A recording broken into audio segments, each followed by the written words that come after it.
Ok. Alors, je te demande quelques minutes d'attention parce que je pense que ce que j'ai à dire là va parler à quelqu'un. Alléluia. Amen. Alors, aide-moi à dire à ton voisin, tu dois rééduquer ton système de pensée. C'est la clé de ta transformation et de ta marche dans la direction divine. Amen. Ce soir, j'ai commencé à parler de ça vendredi dernier. Dimanche encore, je suis revenu. Là, j'ai reçu la conviction de m'attarder encore un peu plus dessus. Amen. Juste quelques points importants. Donc, aujourd'hui, je vais essayer d'être le plus pratique possible. Comment est-ce que de manière pratique, c'est le but vraiment de cette partie, parce que Romains chapitre 12, le verset 2, il nous explique que ne vous conformez pas au siècle présent, mais soyez transformés par le renouvellement de l'intelligence afin que vous discerniez quelle est la volonté de Dieu, ce qui est bon, agréable et parfait. Donc, souvent quand je lis ce passage, une vérité qui est très très importante à comprendre, ça veut dire que le système de pensée de l'homme est flexible. Il a la capacité de se conformer au siècle présent, il a aussi la capacité de se conformer à la volonté de Dieu. Donc ça veut dire que c'est à l'homme d'éduquer, de modeler son système de pensée s'il veut s'assurer d'être efficace dans la volonté de Dieu. C'est comme si je t'ai donné un... Vous voyez comment est-ce qu'on construit, on fabrique les couteaux, les épées là, à l'époque, dans certains films, comme je voyais, c'est un bout de fer plat mais épais, n'est-ce pas? Il chauffe ça et après il commence à taper dessus. Il commence à taper dessus à l'endroit où ça doit devenir tranchant. Non, ça veut dire que ton système de pensée est comme ça aussi, brut. C'est toi qui donnes la forme à ce système de pensée-là. Si tu veux t'assurer de fonctionner dans la volonté de Dieu, c'est à toi de donner la bonne forme à ton système de pensée. Quelqu'un comprend ce que j'explique? Donc, il dit, ne vous conformez pas au siècle présent, mais soyez transformés. C'est pour ça que le mot renouvellement de l'intelligence, là, c'est le mot anakainosis. Ça veut dire renouveler, rééduquer, remodeler. Amen. Tu vois, c'est pour cela que lorsque tu regardes les croyants en général, chacun a souvent des expériences différentes. Il y a des croyants que tu les vois, ils marchent dans la victoire. C'est comme si, quel que soit ce par quoi ils passent et ce à quoi ils sont exposés, tu as l'impression qu'ils sont toujours au-dessus. Il y a des croyants, par contre, qui marchent dans l'échec. Et quand je parle de victoire-échec, je ne parle pas matériellement parlant. Je parle de la manifestation des plans de Dieu pour ta vie. Quelqu'un avec moi? Et donc, vous allez voir, il y a souvent des chrétiens qui sont tout le temps instables. Si c'est encore ton expérience, écoute-moi ce soir, j'ai une solution pour toi. Il y a des personnes, ça fait 5 ans, 10 ans que tu es converti, il n'y a pas eu une année entière où tu as été capable d'être stable. C'est-à-dire, quel que soit ce par quoi tu es passé, ça n'a pas été en mesure de t'ébranler à aucun moment. Ça veut dire que tout ce que tu connaissais de Dieu, que tu faisais pour Dieu et que tu avais comme avancement pour Dieu n'a pas été ébranlé par ce par quoi tu es passé. Est-ce que tu es avec moi? Il y a des croyants qui ne sont pas accomplis. Ils font les choses dans les églises, mais il y a une perpétuelle frustration en eux. Balayés des fois par la vie et les circonstances. Amen. Voici une première vérité que certainement tu sais déjà. Le jour où tu as cru en Jésus-Christ, tu as reçu tout ce qu'il te faut pour vivre pleinement et efficacement ta vie chrétienne. Tout ce qu'il te faut pour t'assurer d'accomplir le plan de Dieu pour ta vie. Regardez 2 Pierre chapitre 1 verset 3. 2 Pierre chapitre 1. Comme sa divine puissance nous a donné tout. Dis avec moi tout. Donc sa divine puissance nous donnera. Nous donne. C'est passé, c'est présent ou c'est futur? C'est passé. Donc ça veut dire que Dieu a tout mis en toi le jour où tu as cru. Il dit, sa divine puissance-là nous a tout donné, ce qui contribue à quoi? À la vie et à la piété. Maintenant, suis-moi. Au moyen de la connaissance. Tu as vu comme moi? Mais tu as déjà tout. Aide-moi à dire à ton voisin, tu as déjà tout. Donc, ça veut dire, toutes les épreuves que tu affronteras dans ta vie, Dieu a déposé le paquet total en toi. Maintenant, ça dépend de toi. Qu'est-ce que tu en fais de ça? Quelqu'un suit? Il nous a donné tout ce qui contribue à la vie et à la piété. Maintenant, il dit ceci, au moyen de la connaissance de celui qui nous a appelés. Ça veut dire que si je suis conscient que Dieu nous a déjà donné tout, ce serait une grave erreur pour moi de négliger cela. Parce que si quelqu'un sait que tu as une course, une mission à accomplir et qui t'a donné tout ce dont tu as besoin pour ça, ce serait une erreur pour toi de ne pas prendre pleinement avantage de tout ça et de prendre seulement une partie. Tu te priverais de tout ce dont tu as besoin et tu risquerais de croire qu'il te manque des choses. Tu risquerais, devant certaines situations, de manquer quoi faire parce que tu n'as pas pris pleinement avantage de tout. Donc, quelqu'un qui prend avantage simplement d'une partie risque de ne pas arriver jusqu'au bout. Parce que tout ce dont il a besoin pour la vie et la piété lui a déjà été donné. Quelqu'un comprend? Donc, je dois prendre avantage de tout. Quelqu'un comprend? Au moyen de la connaissance. Donc, quelques rappels rapides. Donc, le mot connaissance, c'est le mot grec épignosis. Épignosis. Ça veut dire une connaissance exacte et précise. Pas approximative. Une connaissance comment? Exacte et précise. Et en fait, le mot gnosis là, quand tu vois épignosis, gnosis, ça veut dire simplement connaissance. Mais quand on met le mot épi devant, ça parle de quelque chose de complet. Ça veut dire, concernant ça là, tu as appréhendé tous les angles possibles. C'est une connaissance pour laquelle tu as tous les éléments qu'il faut pour ça. Quelqu'un comprend? Quelqu'un comprend jusqu'ici?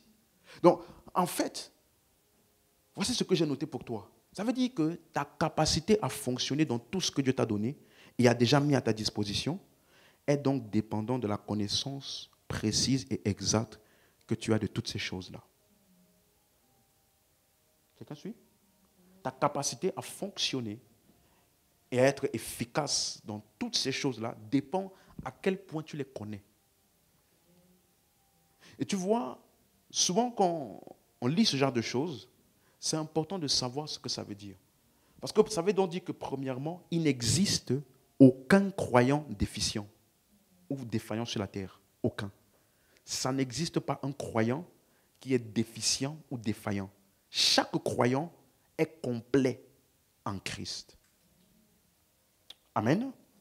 Donc, qu'est-ce qui différencie donc? Il n'existe donc que des croyants qui ont des expériences diverses en fonction de leur niveau de connaissance et d'appréhension de ce qui est en eux. Mais dans la constitution du croyant en lui-même, il est complet. Par contre, chaque croyant a des expériences différentes en fonction du niveau d'appréhension qu'il a des différentes choses en lui. Donc, ça veut dire que tu dois vraiment prêter attention à ces choses-là. Regardez Philémon 1, verset 6, il dit « Afin que la communication de ta foi devienne comment? Efficace. » Vous avez dit le mot efficace veut dire quoi? Produire des résultats. Il faut que la communication de ta foi, ça veut dire depuis que tu es entré dans la foi, depuis que tu as cru, ta vie, ta marche chrétienne doit devenir efficace. Comment? Il dit, par la reconnaissance de toute bonne chose qui est en vous, en Jésus-Christ. Donc, ça veut dire donc que l'efficacité de ta vie chrétienne est totalement dépendante d'à quel point tu as compris et tu as pris en considération chaque bonne chose qui est en toi, en Christ. Amen. Donc, ta vie chrétienne, si je peux résumer la partie de tout ce que j'ai expliqué jusqu'à maintenant, est dépendante de ton niveau de connaissance de ce qui est en toi. Tu es avec moi? Donc, oui, mais pasteur, moi je sais déjà pas mal de choses. J'ai écouté beaucoup d'enseignements, j'ai déjà un certain nombre d'années de vie chrétienne. Mais pourquoi jusqu'ici j'ai souvent l'impression que les choses n'ont pas évolué pour moi? Quelqu'un s'est déjà posé cette question. Je sais que j'ai tout pleinement. Je sais que j'ai la puissance de Dieu avec moi. Je sais. Comment ça se fait donc que j'ai souvent l'impression de me sentir impuissant devant certaines situations? Alors, c'est pour cela que je vous ai dit le mot épignosis. Ça ne veut pas juste dire avoir l'information. Note ça, si tu notes. Épignosis ne veut pas juste dire avoir l'information.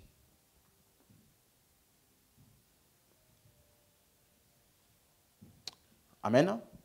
Lisons un texte, ça va nous aider. Éphésiens 1, verset 16. Éphésiens chapitre 1, verset 16. Si tu as la page, donne-moi l'amen pour que je puisse évoluer. Ok, il y a des gens qui notent encore. Je te laisse noter.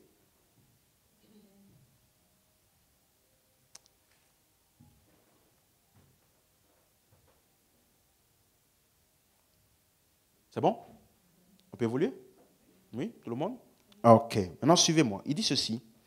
Je ne cesse, je veux la version sommaire, ok, c'est bon. Je ne cesse de dire ma reconnaissance à Dieu à votre sujet quand je fais mention de vous dans mes prières. La suite.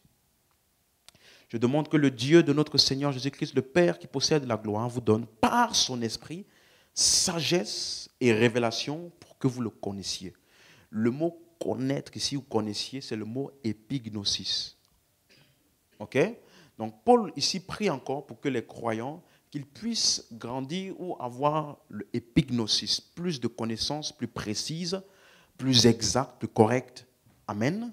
Donc il prie pour ça. Maintenant, il va te donner un détail de c'est quoi épignosis. Quand un homme a reçu la révélation dans la connaissance, verset 18, regardez ce qu'il dit maintenant, qu'il illumine ainsi votre quoi? Votre? Afin que vous compreniez. Tu as vu? Donc, ça veut dire que épignosis, qu'on a vu au verset 17, pour lequel Paul priait, ne consiste pas juste à avoir l'information, mais plutôt que cette information soit une illumination qui affecte mon système de pensée, ma manière de raisonner et ma perception des choses. Toute connaissance qui n'a pas pleinement affecté ton système de raisonnement ne t'a pas fait grandir. Tu es avec moi? Tu peux avoir une information sans que ça n'ait changé ton système de raisonnement. Donc Paul dit, je prie que vous ayez la révélation dans sa connaissance. Comment ça se voit? Afin qu'il illumine votre intelligence, votre manière de raisonner, votre manière de percevoir les choses. En d'autres termes, je te donne un exemple. Verset 19. Je te donne un exemple.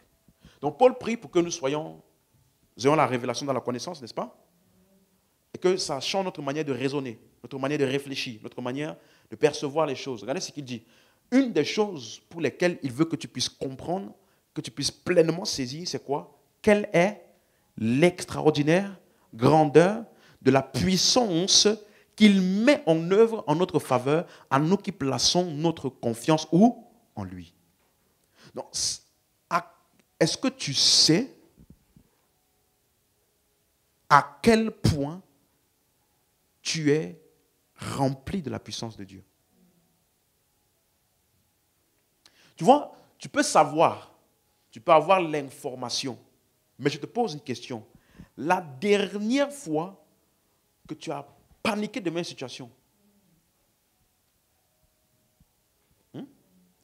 La dernière fois que tu as eu un découragement à cause d'une situation, c'était parce qu'à ce moment précis-là, tu n'avais pas pris en considération l'infinie grandeur de sa puissance.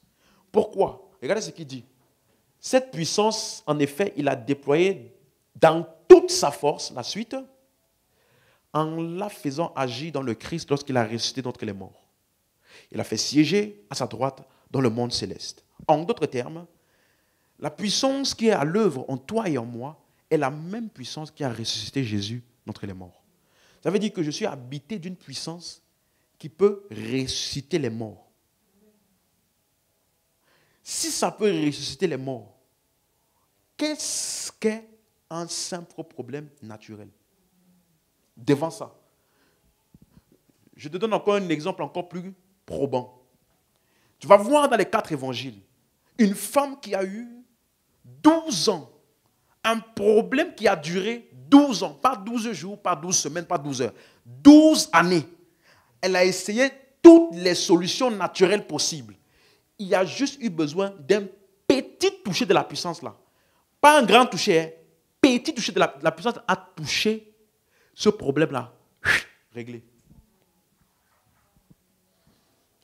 Donc, ça veut dire, toute situation a simplement besoin de rencontrer la puissance de Dieu.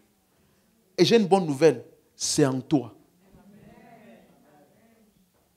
Mais tu vois, à quel point en es-tu conscient?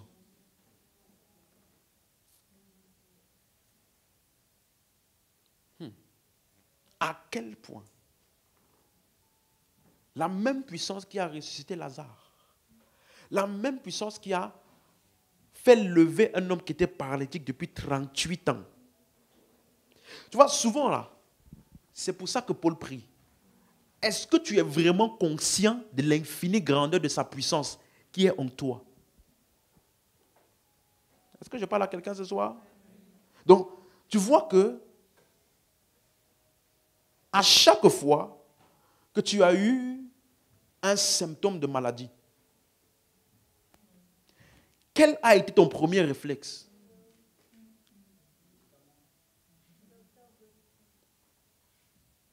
Je ne suis pas contre la médecine. Hein. D'ailleurs, j'ai déjà enseigné ça ici, n'est-ce pas? Je ne suis pas contre la médecine. Mais je peux te dire une chose. Si ton seul recours est toujours la médecine, le jour où la médecine flanchera, tu feras quoi?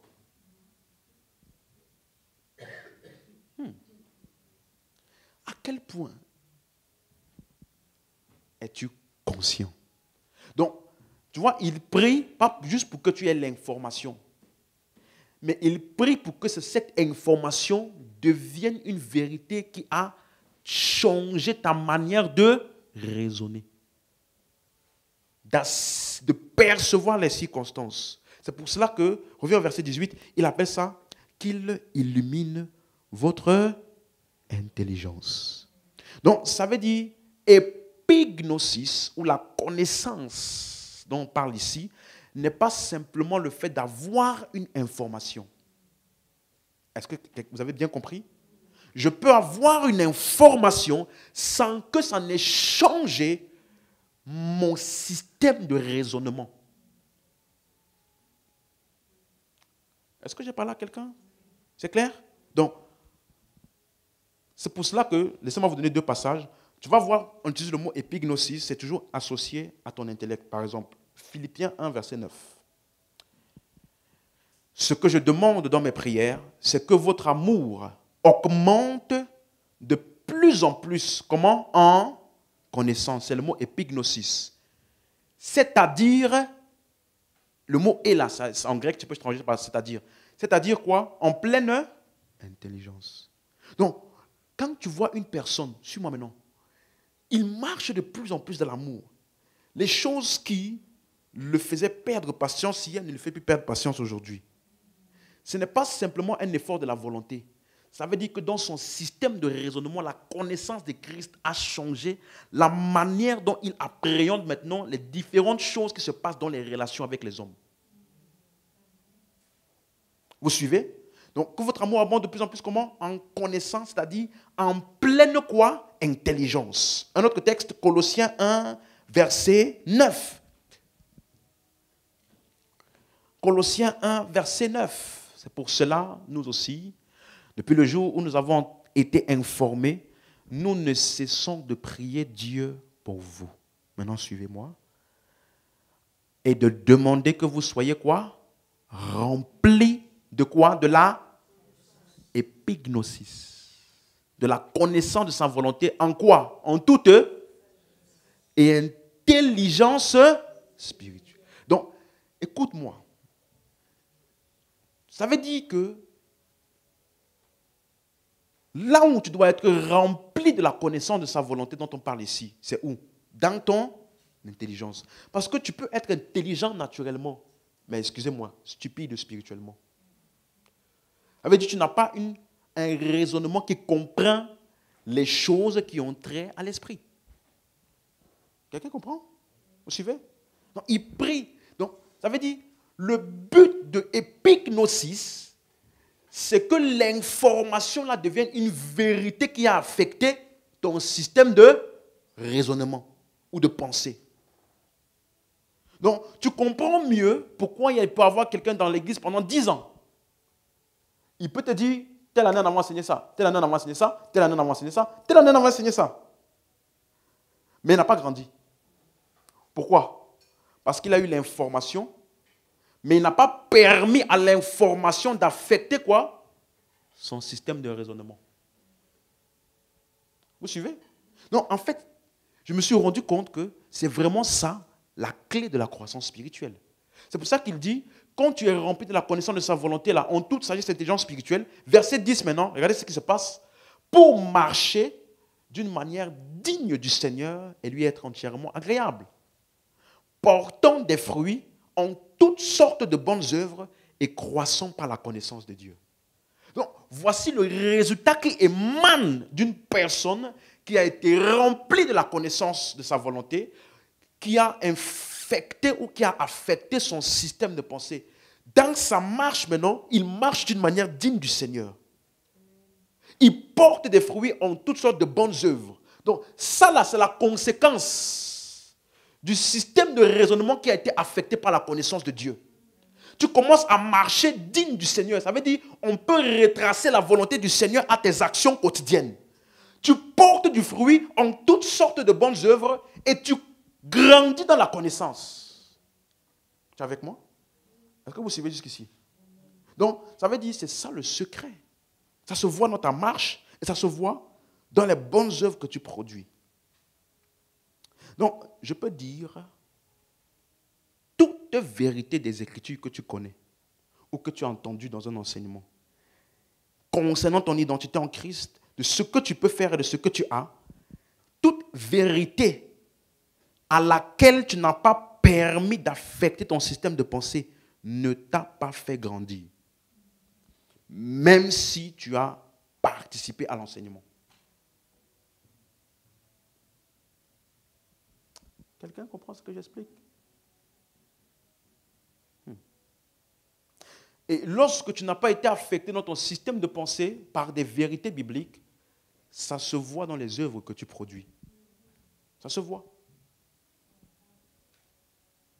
Alléluia. Donc, aide-moi à dire à ton voisin, tu dois grandir. Dis-lui ça plus sérieusement, tu dois grandir par la connaissance. Dis-lui, permets à la connaissance de Christ d'affecter ton système de pensée en sorte que tu commences à produire des bonnes œuvres. Donc, pasteur, comment je peux mesurer mon niveau de croissance? Regarde tes œuvres. Tu peux tous nous blaguer, mais tes œuvres, tu ne peux pas blaguer tes œuvres. Parce que tes œuvres sont le résultat de ton système de pensée dominant. Donc, même si tu as écouté beaucoup d'enseignements ou beaucoup de vérités, ton système de pensée dominant va dicter tes actions. Donc, comment je mesure à quel point je suis en train de progresser dans ma connaissance de Christ? C'est lorsque cette connaissance-là est traduite en action. Est-ce que vous suivez? Ce que je t'enseigne ce soir, c'est pour t'aider à ne pas simplement venir écouter des enseignements sans prendre le temps de te les laisser t'infecter. Ça veut dire que c'est chacun d'entre nous qui doit permettre à ce qu'il entend de l'impacter. Vous suivez? Chacun d'entre nous. Et ce soir, je t'ai dit, je veux être le plus pratique possible pour t'expliquer comment tu fais ça. Tu es avec moi? Donc, est-ce que tu es d'accord avec moi que tu as tout reçu? Mais est-ce que tu es d'accord avec moi que tu peux avoir tout reçu, mais tu vis comme si tu n'as rien reçu? Quel est le facteur de différenciation? Ok. Le système de... Donc, ça veut dire, vois ton système de pensée comme une éponge qui a la capacité d'absorber de l'eau ou un autre liquide. À quel point ce système de pensée-là a-t-elle absorbé la connaissance de Dieu? Et non pas la connaissance des systèmes de ce monde. Est-ce que je parle à quelqu'un? Quelqu'un avec moi jusqu'ici? Donc, écoute-moi. Voici une des raisons pour lesquelles dans certaines églises-là, ils passent le temps à faire délivrance. C'est les mêmes gens qui tombent, qui se relèvent, la semaine d'après, ils retombent, ils se relèvent, la semaine d'après, ils retombent, ils se relèvent. Et tu sais c'est quoi le pire? Le pasteur, il est content. Parce que pour lui, s'il n'y a pas des gens qui ne sont pas tombés, il n'y a pas la puissance. Alors que la vraie puissance doit te faire tomber une fois, quand tu te relèves là, c'est réglé.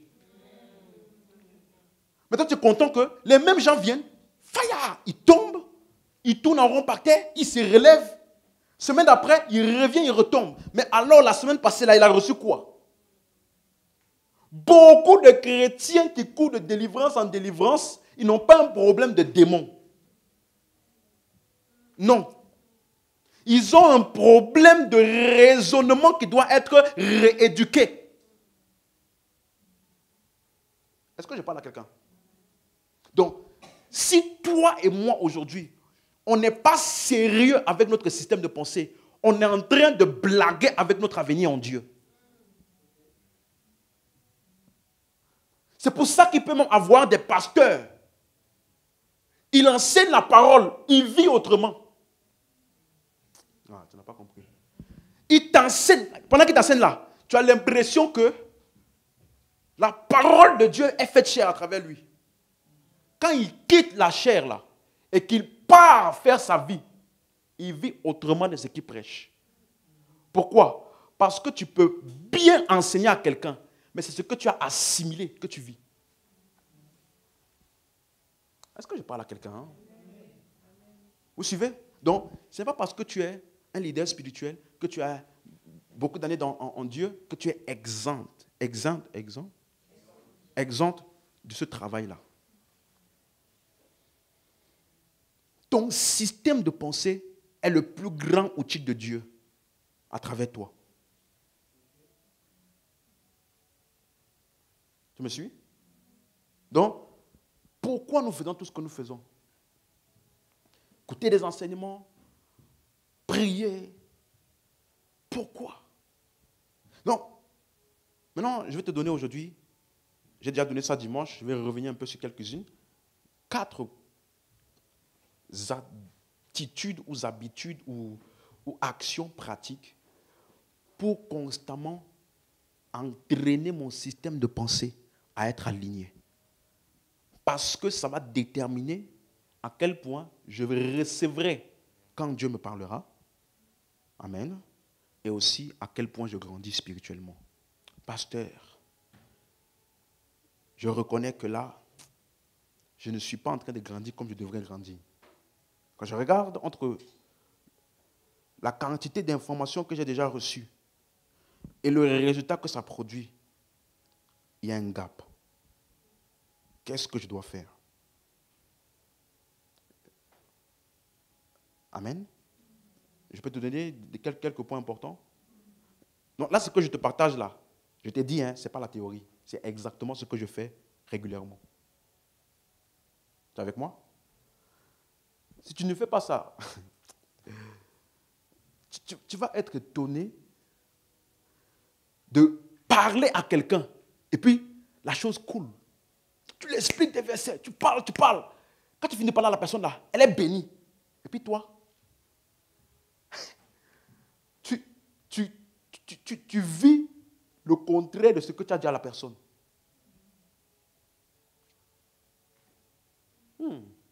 Avec moi? Ok. Jacques chapitre 1, verset 21. Donc, laisse-moi te donner les 4 points. Comme ça, au moins, tu les as. Je vais te traiter un par un. Ou alors, je vais tout mélanger en même temps. Mais au moins, tu as les 4 points. Ok? Premier point, c'est comme on a vu, la lecture de la parole. Ou alors, suivre des enseignements. Les deux vont ensemble. Les deux sont dans le même point. La lecture de la parole ou alors suivre les enseignements. Ça, c'est une première chose que tu dois faire régulièrement. Et je vais t'expliquer pourquoi tu dois faire ça. Deuxième point, la méditation. La méditation. Tu as noté? Maintenant, suis ceci. La méditation, le fruit d'une bonne méditation, ça produit des déclarations et une mise en pratique. 2 points. Donc en fait, les 4 points là, c'est lecture et enseignement, méditation, déclaration de la parole et mise en pratique. Mais les 2 derniers là sont la résultante de la méditation. Quelqu'un a compris? Vous avez suivi? Ça veut dire que le point central même de ce que je vais t'expliquer ce soir, c'est la méditation. Je me suis rendu compte à quel point il y a des chrétiens. Tout le monde a suivi? C'est bon? C'est bon? Ok. Je me suis rendu compte à quel point c'est possible de connaître beaucoup d'écritures. Des chrétiens qui connaissent beaucoup de versets. Mais ils n'arrivent pas à sortir de certaines addictions, par exemple. Ou certains traits de caractère pertinents en eux, ils n'arrivent pas à faire sans. Des systèmes de pensée avec lesquels ils ont traîné depuis des années, ils n'arrivent pas à sortir de ça, malgré tous les versets qu'ils connaissent. Tu es avec moi? Donc, on a noté les 4 points. C'est bon? Ok. Oui? Ok. Donc, maintenant, ça veut dire que la conscience de mon identité et de ce que je transporte là grandit à mesure que j'applique ce que je vais t'expliquer là, les 4 points là. Ok? Donc, ça a amené à grandir. La conscience de qui je suis, de ce que j'ai, est amenée à grandir à mesure que je laisse la parole avoir de l'impact en moi par ces choses-là que je vais t'expliquer. Amen. C'est clair? Donc, note Jacques 1, verset 21 jusqu'au verset 25. Parce que c'est le verset clé de ce soir, pratique sur lequel je vais t'enseigner. Donc, quand je vais finir de t'enseigner ça ce soir-là, tu vas rentrer chez toi, tu vas relire ça, tu vas reméditer ça, et tu vas t'assurer que ce verset-là, tu le pratiques. C'est clair? On est ensemble? Ok. Donc, Jacques 1, verset 21. C'est pourquoi, rejetant toute souillure et tout excès de malice. Tu as vu? Il te dit qu'il faut rejeter la souillure, rejeter tout excès de malice. Comment on fait ça? Pas en essayant de rejeter. Je constate que dans mes actions, je constate que il y a encore des souillures, je me rends compte qu'il y a la malice, tout ça. Comment je rejette ça? Pas en essayant de rejeter. Je rejette ça en faisant quoi? Recevez avec quoi? Note bien le mot douceur là. C'est important. Reçois avec douceur quoi? La parole qui a été plantée en vous et qui peut sauver vos âmes. Donc, la parole là, ce n'est pas une parole pour être plantée en toi. C'est une parole qui a déjà été... Oh, tu ne lis pas. Non, ça là, il est en train de t'expliquer que toutes les vérités que tu vas recevoir de la parole de Christ sont déjà en toi. Ou dans ton esprit, parce que tu as reçu l'évangile. Tu as cru, donc c'est ta nature. Quelqu'un comprend ça? Allô? Quelqu'un comprend ça? Donc, ça veut dire que la parole là n'est pas pour ton esprit. Ça avait déjà été planté quand tu as cru. Amen. Donc, il dit, reçois avec douceur. Donc, c'est possible d'être exposé à une parole et dire Amen avec la bouche. Mais dans mon cœur, je ne dis pas Amen. C'est ce qu'il est en train de dire. Hein? Recevoir avec quoi? Douceur. La parole. Donc, toute parole qui me amène à être conscient de ce qui est déjà en moi. D'accord? Je dois la recevoir avec douceur.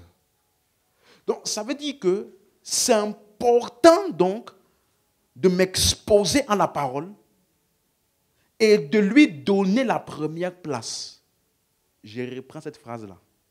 C'est important de m'exposer à la parole, mais surtout de lui donner la première place. Ça veut dire, je dois être capable, écoute-moi, ta réaction à la parole que tu as lue ou qui t'est enseignée va déterminer à quel point cette parole aura un impact sur toi ou pas. Recevez avec quoi? Donc, ça veut dire, la parole là, ma façon de la recevoir va déterminer l'impact qu'elle aura sur moi ou pas. À quel point elle va m'affecter ou pas. À quel point elle va me permettre de me réaligner ou pas. Ça dépend d'abord de dans quel état d'esprit ou de quelle manière je l'ai reçue. Ça veut dire quoi de manière pratique? Ça veut dire, si tu n'es pas capable, suis-moi, de regarder tes émotions, tes sentiments, tes croyances personnelles, tes expériences de vie, et de mettre la parole au-dessus de ça, alors tu es encore loin. C'est-à-dire, je suis capable de regarder mes symptômes, et regarder la circonstance qui semble être contraire, et d'abord de dire, c'est ce que la parole de Dieu dit qui est vrai. Peu importe ce que je vis, peu importe ce que je sens, peu importe à quel point les choses que je vis sont réelles. Celui qui n'a pas fait ça, il est encore loin du changement. Amen. Est-ce que je parle à quelqu'un? C'est pour cela que tu dois dire ce genre de choses. Romains 3, 4. Romains 3, verset 4. Quelqu'un peut lire pour moi? Regardez. Romains 3, verset 4. On va revenir dans Jacques 1. Si tu n'as pas arrivé à cette conclusion-ci, tu n'as pas encore commencé. Romains 3, verset 4. Qu'est-ce qu'il dit? Il y en a qui notent encore? Je vous laisse noter. Ce soir-là, je veux que tu écoutes. Si tu notes, note vite. Je dois enseigner la suite. Donc, je te laisse noter. Il faut que tu suives. Parce que pendant que je préparais ça là, j'ai reçu ça là. Voici, c'est une réponse pour le sujet de prière de quelqu'un ici. Pour lequel ça fait peut-être même des années que tu pries pour ça. Pourquoi cette chose-là? Pourquoi cette chose-là? Comment finalement je m'en sors de cette chose-là? Cette chose-là, cette chose-là. J'ai prié, j'ai fait ceci. Et cette fois-là, donne-moi ton attention. Tu m'as suivi? Regarde quelque chose. Loin de là. Tu as vu? Ok, je veux que tout le monde lise avec moi. 1, 2, 3, go. La suite quoi? Attends. Relis encore. La suite. Amen. Que Dieu soit quoi? Ça veut dire, je peux voir quelqu'un qui dit le contraire. Je peux voir quelqu'un qui vit une chose contraire. Je peux voir quelqu'un qui ressent quelque chose de contraire. En moi, là, voici la première chose qui est établie en moi. Dieu dit la vérité. Ah, mais pasteur, je sens encore le contraire. Dieu dit la vérité. Ah mais pasteur, ma circonstance ne s'est pas encore alignée à ce que j'ai lu. Dieu dit la vérité. Ah mais pasteur, je ressens encore la même colère qu'avant là. Dieu dit la vérité. S'il dit que je suis amour, je suis amour. Avant d'abord de sentir quoi que ce soit, que Dieu soit reconnu pour vrai. Donc, écoute-moi, si tu n'as pas commencé par ça, tu vas voir que tu vas avoir ce qu'on appelle une écoute sélective. Tu vas venir sans t'en rendre compte, subtilement. Il y a des choses, dès qu'on va dire ça, ta tête va faire le tri. Fiou. Au point où quelqu'un peut te dire, mais le pasteur a dit ça aujourd'hui, tu vas dire, ah bon? Ah bon? Parce que tu as habitué ton système de pensée à sélectionner certaines choses qu'il ne veut pas écouter. Que Dieu soit reconnu pour. Voici le premier point de base sur lequel nous, on a commencé à avancer. Donc, je reconnais que Dieu dit la vérité. Avec moi? C'est pour ça qu'il dit, reçois avec douceur. Ça veut dire, reconnais que ce qui sort de la parole là, c'est ça qui est vrai.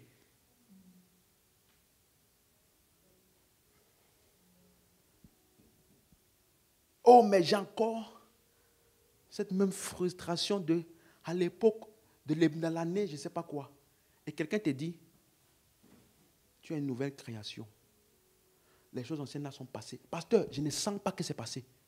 À chaque fois que je pense à ça, j'ai un grand niveau de dépression, de colère qui vient à moi. Laisse d'abord ça, que Dieu. Si tu ne parles pas sur la base de ça, la suite ne va pas t'aider. Tu me suis?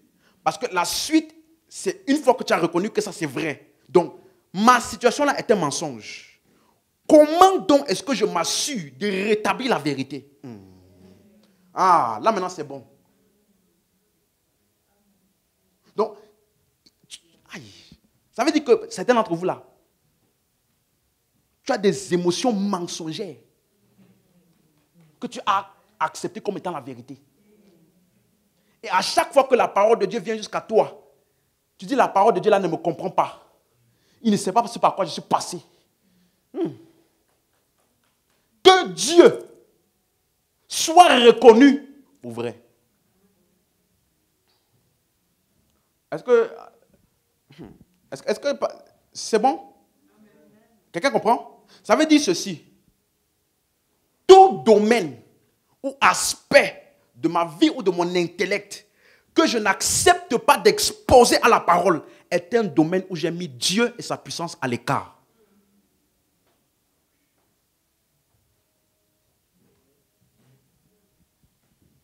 Tu es venu ce soir, non? Je vais te parler. Alors laisse-moi te parler. Ça veut dire, tu vois, tu peux venir ici.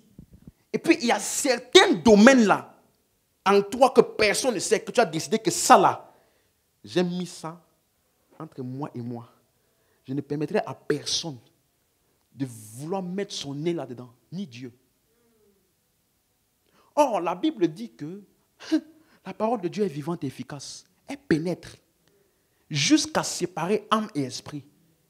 Elle juge les sentiments du cœur. Donc quand la parole s'expose là, tu vas voir tous tes systèmes de pensée que tu as longtemps chéris être exposés à nu comme ça.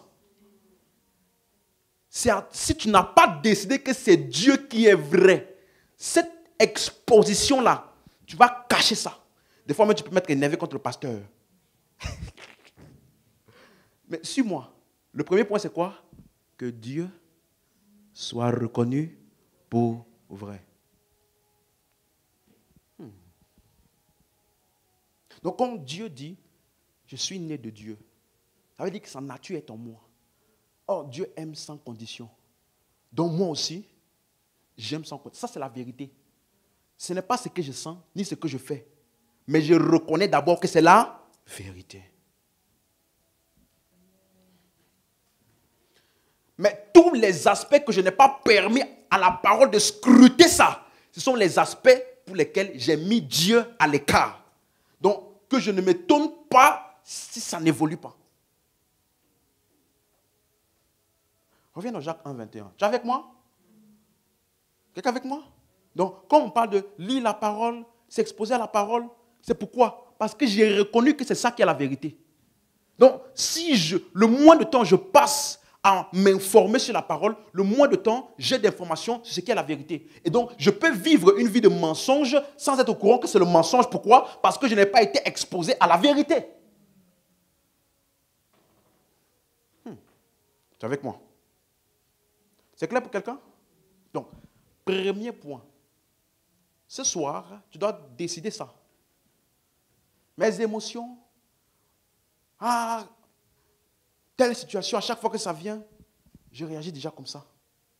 Parce que je suis timide. Que Dieu soit reconnu. Tu n'es pas timide. Si tu es en Christ, tu n'es pas timide. Tu m'as suivi? Si tu es en Christ, tu ne manques pas de puissance. Ah non, mais je connais un chrétien, il avait prié et puis il est mort. Que Dieu soit reconnu. Tu es avec moi? Donc, recevez avec douceur quoi? La parole. Qui peut sauver vos âmes. Maintenant, suis-moi verset 22 maintenant. Mettez en pratique la parole et ne vous bornez pas à l'écouter. Ne vous bornez pas à faire quoi? Donc, écouter la parole là n'est que le premier pas. Mais ne t'arrête pas. Ne fais pas de écouter la borne. Non, dépasse. Parce que c'est possible de seulement écouter. Je t'ai dit, toute parole que tu as seulement écoutée, mais tu n'es pas allé plus loin au point où ça a affecté ton système de raisonnement, ça n'a pas eu d'effet en toi. Vous avez compris maintenant? Donc, ne te borne pas à l'écouter simplement. Et maintenant, il t'explique. Comment un homme peut-il avoir écouté une parole et il n'arrive pas à la mettre en pratique? La seule chose qui peut faire qu'une personne a écouté une parole et ne l'a pas mise en pratique, c'est parce qu'il s'est borné uniquement à l'écouter. Comment? En vous trompant vous-même par des faux raisonnements. Merci beaucoup Jacques. Maintenant j'ai compris. Ça veut dire la seule chose qui empêche une personne qui a écouté la parole ou qui a lu la parole de la pratiquer, c'est parce qu'elle a développé en elle des faux raisonnements qu'elle entretient. Ça veut dire, je connais la parole. Je ne la pratique pas parce que j'ai développé dans mon système de pensée là un faux raisonnement contraire à cette parole-là avec lequel je me trompe moi-même. Quelqu'un suit? Vous suivez? Oh, moi dans mon passé on m'a fait ça. Voilà pourquoi je suis comme ça. La parole de Dieu dit, tu es né de Dieu. La vie de Dieu est en toi. Marchez donc comme des enfants de lumière. Tu lis ça, il y a un système de raisonnement faux là que tu vas générer en toi. Oui, mais. Si tu savais vraiment ce que j'avais vécu, tu ne parlerais pas comme ça. Donc, ce raisonnement-là maintenant que je viens de dire maintenant là, à chaque fois que tu m'entends cette parole-là, ce raisonnement va venir. Oui, mais il ne sait pas ce que j'ai vécu. Ah, tu dois pardonner. Oui, mais il ne sait pas ce que j'ai vécu. Donc, tu t'es forgé un faux raisonnement intérieur pour répondre à la parole qui est venue exposer ton ancien raisonnement. Et donc, tu te trompes toi-même. Ça veut dire, tu essaies de te convaincre toi-même que c'est normal.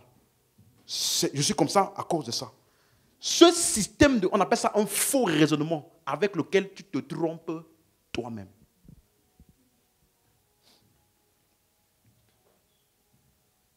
Donc, il y a beaucoup de personnes, je me rappelle quand j'étais à l'évangile une fois, j'ai dit à un monsieur, est-ce que vous savez que si vous avez cru en Jésus, il dit oui. Vous savez que vous êtes sauvé? Il dit non. Il dit comment ça? J'ai dit non, vous avez cru. La Bible dit, car Dieu a aimé le monde. Vous savez ce qu'il a fait? Il a resté le verset. Qu'il a donné son fils unique, afin que quiconque croit en lui ne périsse pas, mais il connaît le verset. Il dit, mais attends, mais le verset dit quoi? Quiconque croit en lui ne périsse point, mais qu'il ait la vie éternelle. Il dit oui, c'est vrai. C'est écrit ça. Mais en fait, Ça ne veut pas dire que tu dois faire ce que tu veux. Parce que ne pense pas que c'est parce qu'on a dit croire et puis tu es sauvé que ça veut dire ça. Donc à chaque fois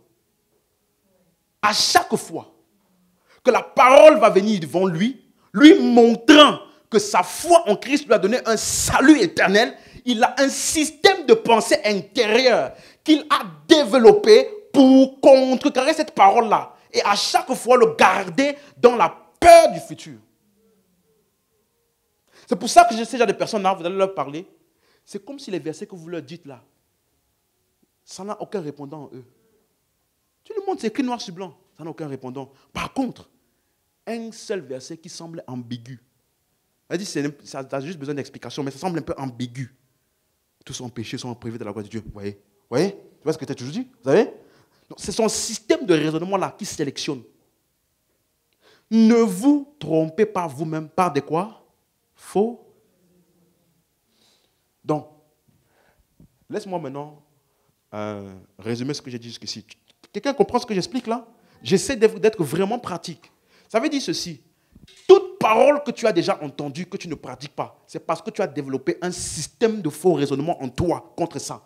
Toute parole, écoute-moi, toute parole que tu as déjà entendue, qui n'est pas traduite dans tes actes, c'est parce que tu as développé un système de faux raisonnement pour contrecarrer ça à chaque fois que tu es exposé à ça.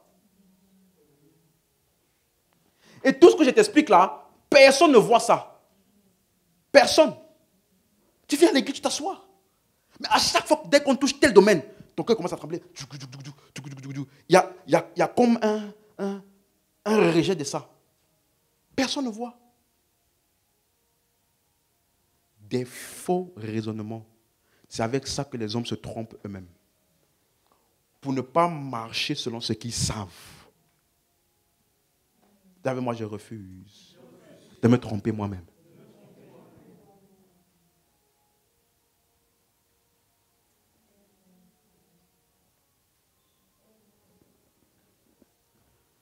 Tu dois identifier ça. Pourquoi ces genres de paroles-là te dérangent? Dès qu'on parle de tel domaine, tu vois, il y a des personnes même, oh non, on n'a pas besoin de donner de la dîme, mais heureusement que le pasteur nous a expliqué, amen. Mais dès qu'on parle de l'argent, tu es gêné. Pourquoi? Pourquoi? Ah non, mais, moi j'ai beaucoup de problèmes dans ce pays. À la fin du mois, c'est chaud, c'est compliqué. Dès qu'on parle de l'argent, tu es gêné. Tu sais pourquoi? Il y a un faux raisonnement en toi qui t'a fait croire que donner à Dieu, ça veut dire perdre sa vie.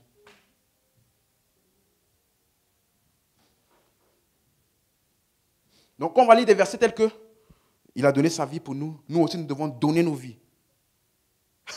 Et le verset dit, si tu connais un frère, si tu vois un frère qui est dans le besoin, ne lui dis pas va en paix, donne-lui. Tu vas lire ça, tu vas dire, oui, mais si c'est moi le frère qui a besoin là. Tu as vu maintenant? Tu lis la parole, écoute-moi, tu lis la parole d'une manière pour accommoder ton faux raisonnement. Non, mais si c'est moi le frère en danger, donc, merci Seigneur pour cette parole. Donc, ça veut dire qu'à chaque fois que je te donne le besoin, il y a un frère qui doit m'aider. Tu lis cette parole à l'envers. Parce que tu veux te tromper toi-même par un faux raisonnement. Il y a des gens qui sont dans les églises. Jusqu'à maintenant, il y a des gens avec lesquels ils ne parlent pas. Ah non, mais moi, telle personne, jamais on parlera. J'ai rien contre lui, un pasteur. Moi, j'ai rien contre lui. Si tu n'as rien contre lui, pourquoi tu ne parles pas? Non, moi franchement, j'ai rien contre lui. Je le respecte, tout ça. Mais voilà, je ne parle pas. Je ne veux pas le sentir dans mes 5,50 m. Ah! Si tu n'as pas le courage de lui parler, ni d'aller vers lui, ni d'être tranquille avec la personne, et même rigoler avec la personne, tu as un faux raisonnement en toi qui te dit, je n'ai rien contre lui. Alors que tu as quelque chose contre lui, mais tu te trompes en toi-même pour te dire, je n'ai rien contre lui. On appelle ça un faux raisonnement pour ne pas appliquer la parole qui dit de pardonner. Écoute-moi, à chaque fois qu'il y a une parole que tu sais, mais que tu n'as pas pratiqué, laisse-moi te dire, il y a un faux raisonnement que tu as bien pris le temps de bâtir pendant qu'on enseignait. Donc pendant qu'on enseigne, au lieu que ça change ton système de pensée, tu développes un nouveau système de défense. Hein? un nouveau système de défense. Le pasteur, il nous dit, il faut servir. Non mais, moi aussi je dois réussir dans ma vie. J'ai beaucoup galéré.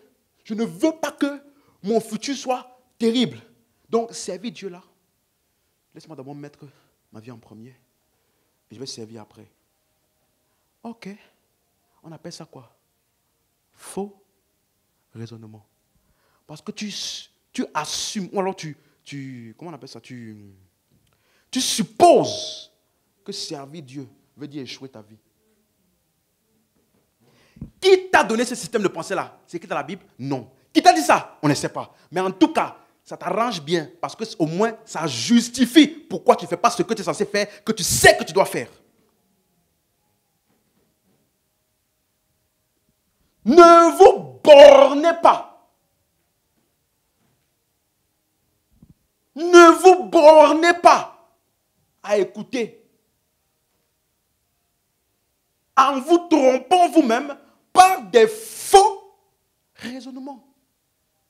Non, tu vois, il t'explique que tu peux écouter la parole et au lieu que la parole là, tu reçois ça avec douceur, tu développes un faux raisonnement. Donc la parole peut créer deux types d'effets en toi en fonction du type de cœur que tu as. Soit tu vas recevoir avec douceur et permettre à ça de t'affecter, ou alors tu vas développer un faux raisonnement. Mais la parole n'est jamais sans effet. Jamais. Jamais. Est-ce que je parle à quelqu'un ce soir? Hein? Non, si toi tu es déjà des personnes, tu aimes que tout le monde, tu es toujours en train de te victimiser. Non mais moi, en fait dans ma vie, j'ai subi ça. Ah mais moi, regarde, je suis comme ça. Ah mais moi, tu te victimises toujours. Le jour où quelqu'un va t'enseigner la parole qui te dit qui tu es vraiment en Christ, afin que tu puisses dominer. Dès que tu vas peut-être accepter ça avec joie, mais dès que la circonstance que tu avais l'habitude de vivre qui va te dominer avec, soit tu vas appliquer la parole là et considérer Dieu comme étant vrai, soit tu vas te re-victimiser.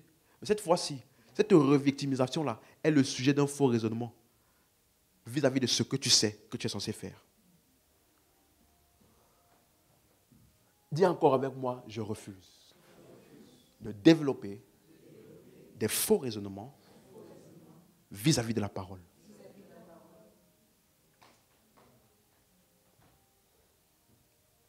Donc, en fait, en vrai de vrai, personne d'entre nous là ne sommes victimes du niveau où nous sommes. Parce qu'à chaque fois, tu as été exposé à la parole. Mais le problème est, qu'est-ce que tu en as fait? Donc, c'est pour ça que je t'ai dit, tout ce que je vais t'expliquer là, si tu n'as pas décidé que Dieu est reconnu pour vrai, n'essaie pas d'appliquer le reste. Non, ça ne va pas t'aider. N'applique la suite que ceux qui ont décidé de faire de Dieu et de sa parole la vérité. Au-dessus de ce que je sens, au-dessus de ce que je crois, au-dessus. Ah, il y a des gens, on leur a dit, si tu as vécu telle chose là, voici ton futur forcément. Qui a dit ça?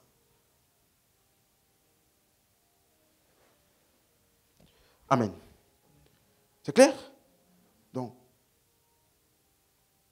tes réactions et ta perception des choses est totalement dépendant donc de ton système de pensée prédominant. Et tu sais, je t'ai dit que tes actions ne trompent pas. Si tu as développé des faux raisonnements, tu vas faire semblant devant nous en disant Amen. Mais tu sais quoi? Au moment d'agir, là, c'est le faux raisonnement là qui va dicter tes actions. Et puis on ne va pas comprendre. Mais ça fait 2 ans, 3 ans que la personne est là. Elle réagit encore comme ça. Comment? On ne comprend pas. Pourquoi? Parce que peut dire Amen devant nous. Mais dans le système de pensée, il y a un faux raisonnement qui a été entretenu minutieusement, qui se manifeste devant les situations. Donc, tu peux dire Amen devant nous, mais tes actions ne vont pas te tromper. Il y en a, ils ne vont même pas dire Amen, ils vont bouder. Mais, ils vont considérer. Parce qu'ils peuvent bouder parce que ça fait mal. Ce n'est pas toujours agréable d'être mis à nu devant la parole. Ce n'est pas toujours agréable. Il y en a, ils vont pas dire Amen. Mais le culte d'aujourd'hui, franchement, c'est vrai que voilà. Mais pendant la semaine, il reprend la parole, remédie dessus. Quelque temps après, il s'est ajusté.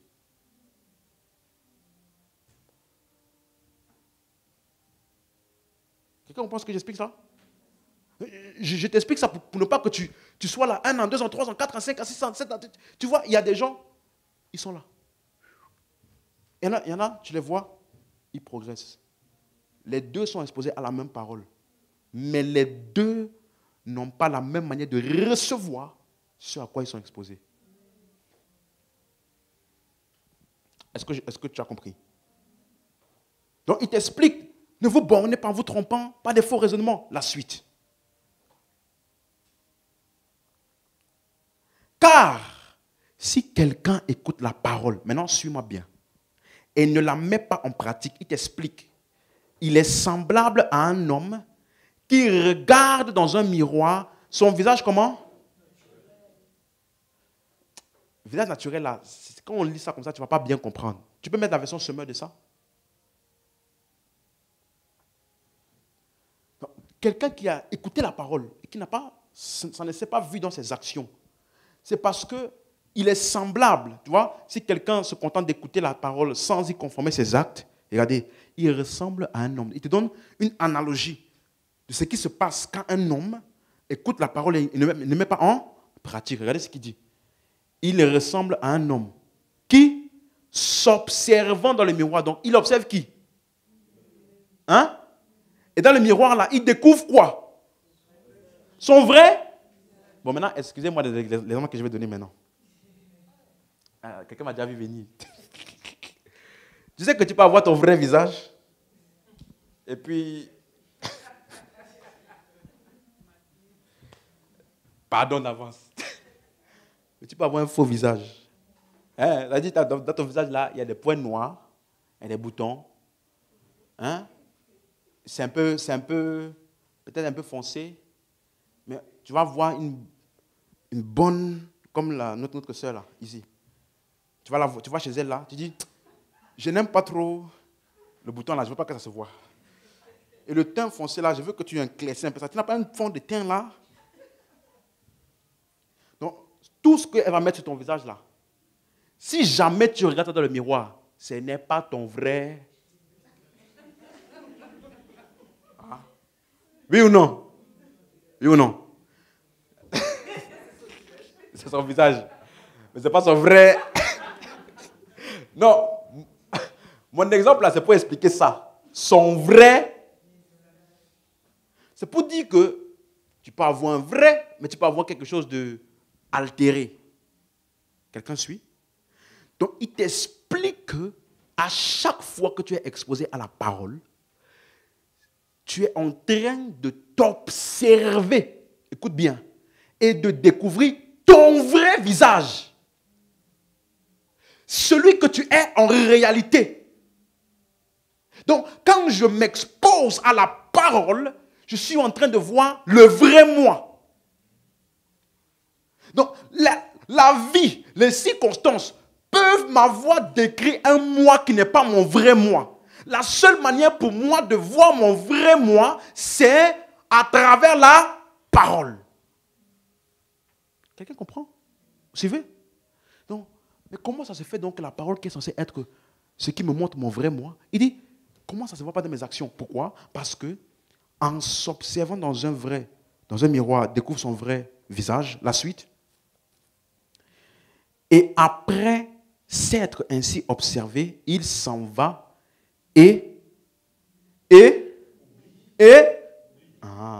ce qu'il est. Dis-moi, oublier là, ça se passe dans quelle partie de l'homme?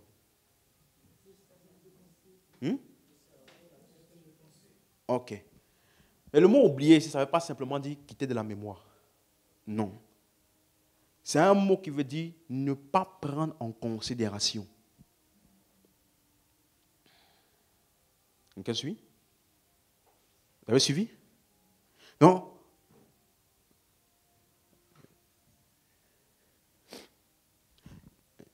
si j'écoute la parole et que je ne la mets pas en pratique, ça veut dire que ce que j'ai découvert de moi dans la parole, là, je ne l'ai pas pris en considération.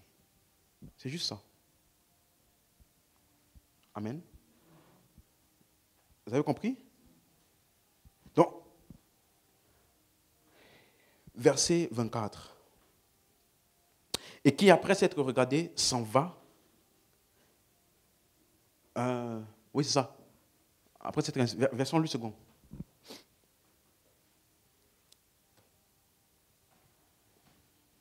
Après s'être regardé, s'en va et oublie aussitôt quel il était. Verset 25 maintenant. Mais celui qui aura plongé les regards dans la loi parfaite, la loi de la liberté, et qui aura persévéré, voici le mot-clé, il aura quoi? Donc, il n'a pas juste regardé. Il dit, mais qui aura persévéré n'étant pas un auditeur comment? Oublieux. Donc, quelqu'un qui est un auditeur oublieux, c'est quelqu'un qui n'a pas persévéré dans ce qu'il a regardé là. Mais se mettant à l'œuvre, celui-là sera heureux dans son activité. Donc, quelqu'un comprend ça? Vous avez compris? Il a regardé, il aura persévéré. Il a décidé que c'est ça la vérité. Ah, j'ai encore agi le contraire, mais je choisis de dire, de croire et de considérer que c'est ça qui est écrit de moi qui est la vérité. Ah, mais j'ai encore parlé mal. Ce n'est pas grave, je choisis de rester là. Tu sais quoi? Tu persévères dans ça assez longtemps. Ça finira par affecter le reste. Quelqu'un a suivi? Quelqu'un a suivi? Donc, ce n'est que ceux qui ont décidé de persévérer dans ce qu'ils ont regardé qui finissent par réussir.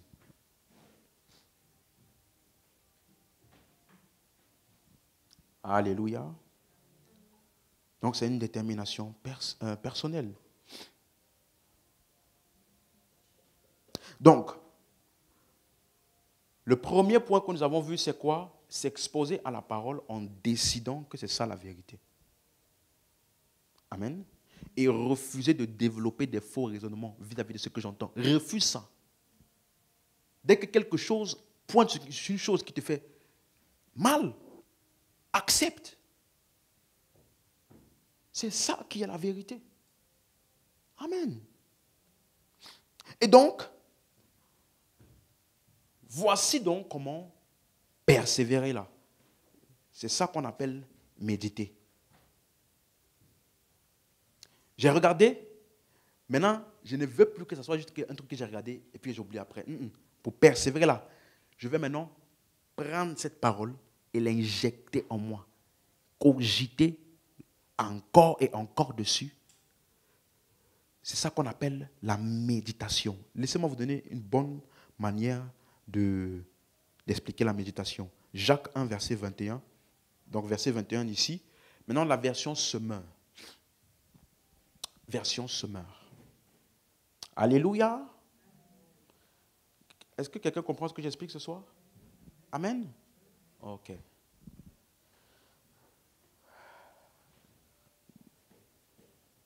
Verset 22 plutôt, pardon. Ok. Amen.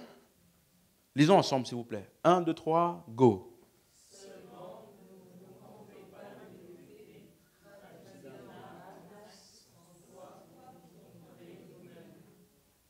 Traduisez-la en le processus qui te permet de traduire ce que tu as écouté là, pour l'implémenter, que ça devienne des actes quotidiens. C'est ça qu'on appelle la méditation.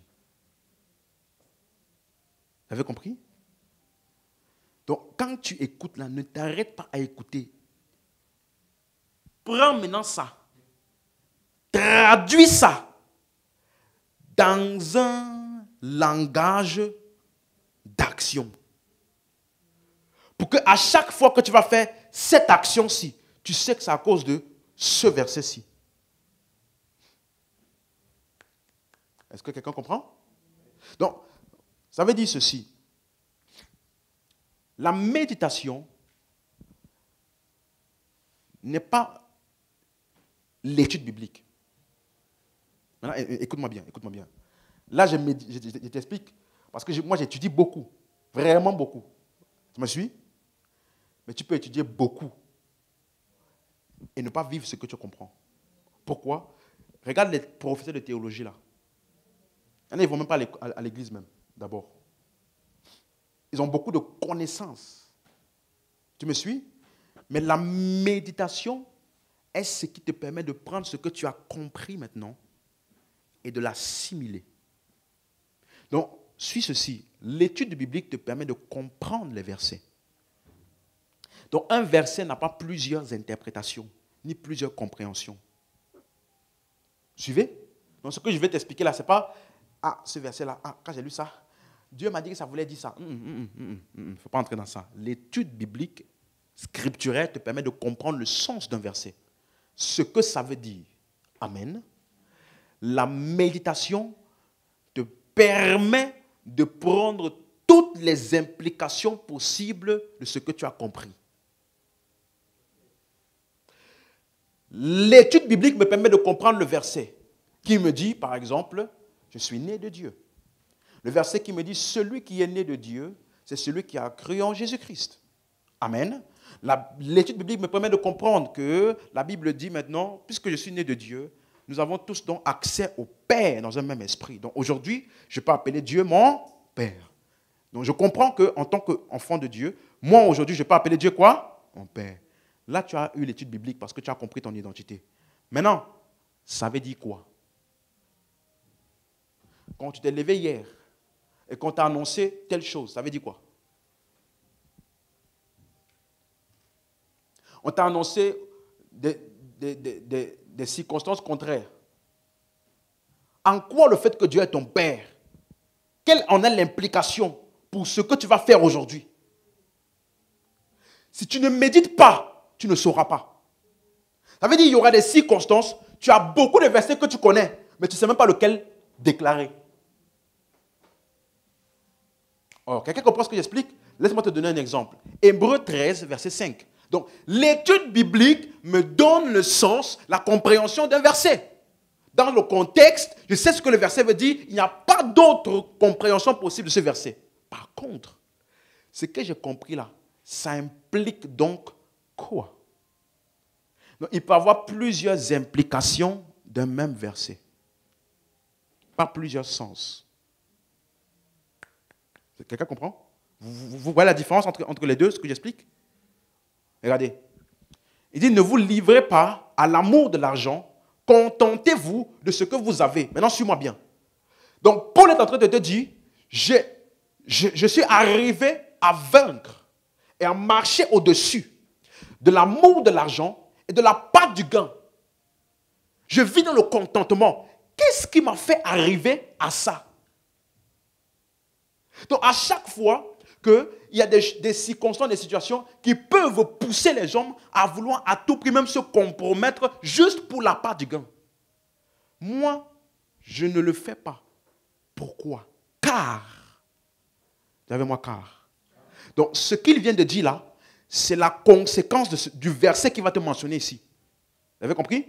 Vous avez compris? C'est clair pour quelqu'un? Donc, je me contente de ce que j'ai. Et je ne suis pas dans la part du gain à tout prix. Pourquoi? Car Dieu lui-même a dit, je ne te délaisserai point et je ne t'abandonnerai point. Vous avez vu? Vous avez vu? Maintenant, ça veut dire quoi? Ok, Dieu a dit ça, je ne te délaisserai point et je ne t'abandonnerai pas au point. Pour toi, qui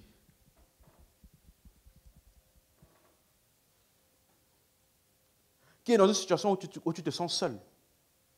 Peut-être toutes les personnes auxquelles tu as essayé de demander de l'aide ne t'ont pas aidé. N'est-ce pas? Ce verset peut te parler. Dieu a dit, je ne te laisserai point. Donc ça veut dire quoi pour toi? Si aucun homme ne m'aide, Dieu est avec moi. J'ai traduit ça en une implication claire pour moi. Mais Paul ici, il est en train de... Ce n'est pas le même cas pour Paul. Ici, il dit, tu peux chercher à tout prix avoir le maximum de bien possible. Pourquoi? Parce que tu as peur du lendemain de manquer. Hein? Quelqu'un comprend ça? Il dit, contentez-vous. Ne cherchez pas à tout prix d'accumuler beaucoup. Parce que tu as peur de manquer le lendemain. Pourquoi est-ce que je n'ai donc pas peur de manquer le lendemain et que je ne suis pas dans l'amour de l'argent et que je vis dans le contentement? Parce que Dieu a dit, je ne te délaisserai et je ne t'abandonnerai. Ça, c'est ce que la Bible dit. Qu'est-ce que ça veut dire pour Paul? Verset 6 maintenant. Maintenant, suis bien. Hein? C'est donc avec assurance que nous pouvons dire quoi? Plus fort, le Seigneur est mon. Est-ce que c'est ça que le verset là disait? Textuellement. Donc ça, c'est l'implication qu'il a tirée de ce verset-là. Vous avez compris? L'Éternel est mon aide. Je n'ai pas peur du lendemain. L'Éternel est mon aide. Hein? Vous comprenez maintenant? Le Seigneur est mon aide. Je ne craindrai rien. Que peut me faire un homme? Donc, il n'y a aucun homme par la suite qui peut venir pour bouleverser ma vie. Même si je n'ai pas une vue claire du futur, je sais que l'Éternel, le Seigneur, est mon aide. Pourquoi? Parce qu'il a dit, je ne te laisserai point, je ne t'abandonnerai point. Ça veut dire quoi pour moi maintenant là? Quelle est l'implication de ça? Tu ne peux pas avoir cette implication si tu n'as pas pris le temps de méditer. C'est clair pour quelqu'un maintenant? Donc, j'étudie la Bible, je sais de quoi les versets parlent. Je comprends ce que le verset veut dire dans son contexte. Maintenant, qu'est-ce que ça implique? Je dois méditer. Je dois m'asseoir et méditer sur ce verset. Je ne te délaisserai point. Ah! Donc, je peux ne pas avoir une idée claire de tout le futur, mais une chose est sûre, il y aura Dieu là-bas dedans. Donc, je ne m'inquiète pas. Ah, j'ai médité. Non, ce n'est pas juste. Il est écrit, l'homme ne mangera pas, ne verra pas seulement de pain, mais de toutes paroles qui sont de la bouche de Dieu. Ça veut dire quoi?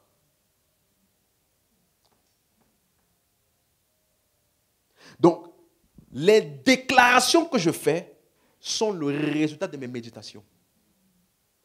Je saurai quoi déclarer à quel moment parce que j'ai su méditer pour avoir les implications de ce que les versets que je sais là veulent dire. Sinon, je peux savoir dans ma tête que Dieu est mon Père. La Bible dit, maintenant, bien-aimés, nous sommes enfants de Dieu. Voyez de quel amour le Père nous a aimés. Ça veut dire quoi que le Père t'aime? Ça veut dire quoi? Tu vois? Bah, ça veut dire qu'il m'aime. Ok, ça implique quoi?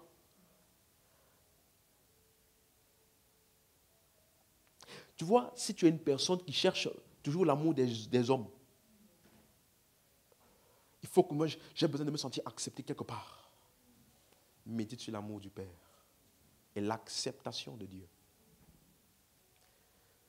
Ça implique quoi?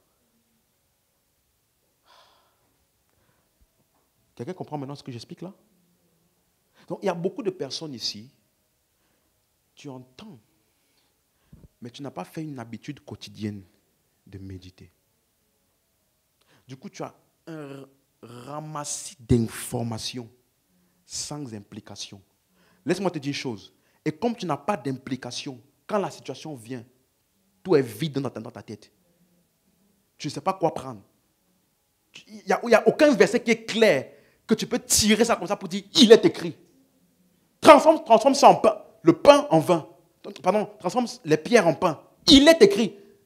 L'homme ne vivra pas seulement de pain, mais de toute parole qui sort de la bouche de Dieu. Donc, le désir du pain ne peut pas me faire pécher. Jette-toi du haut de la montagne et tombe. Oh, Satan, j'avais déjà médité. Je sais. Il est écrit, tu ne tenteras pas le Seigneur ton Dieu. Tu vois? Je sais quelle parole appliquer devant quelle situation pour ne pas laisser à la situation me donner une parole. Donc, si tu n'as pas une parole sur laquelle tu as médité pour changer ton système de raisonnement devant certaines situations-là, ton système de pensée va se donner une parole à lui, basée sur la situation là.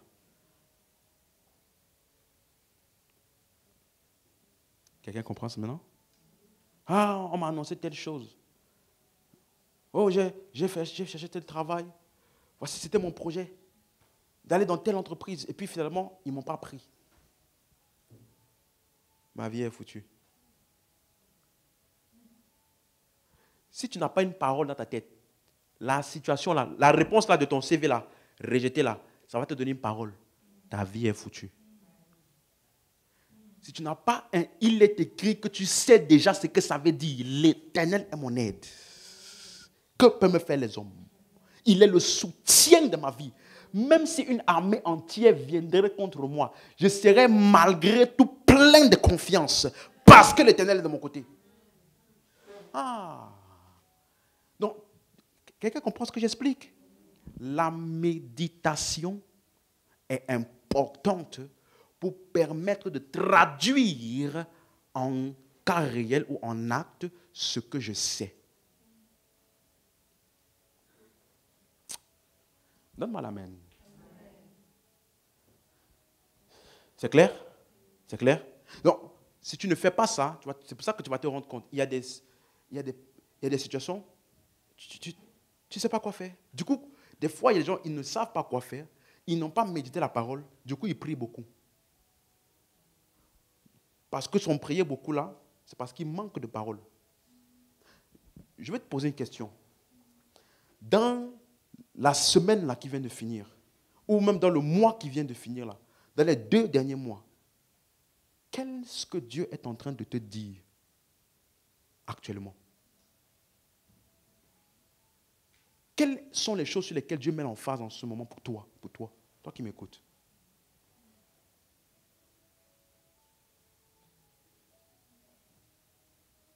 Si tu ne sais pas répondre à ça, ça veut dire que tu n'es pas actif dans ce que tu viens faire ici. Tu n'es pas actif.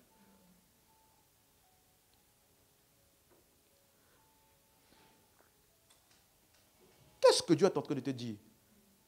Dans cette situation dans laquelle c'était compliqué pour toi, qu'est-ce que Dieu t'a dit? Qu'est-ce que Dieu t'a dit?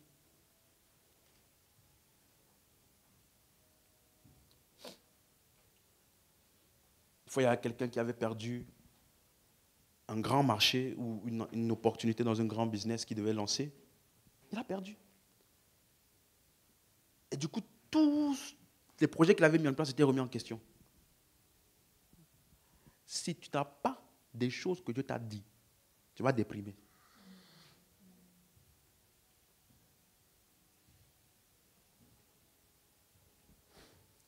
Vous comprenez? Vous comprenez?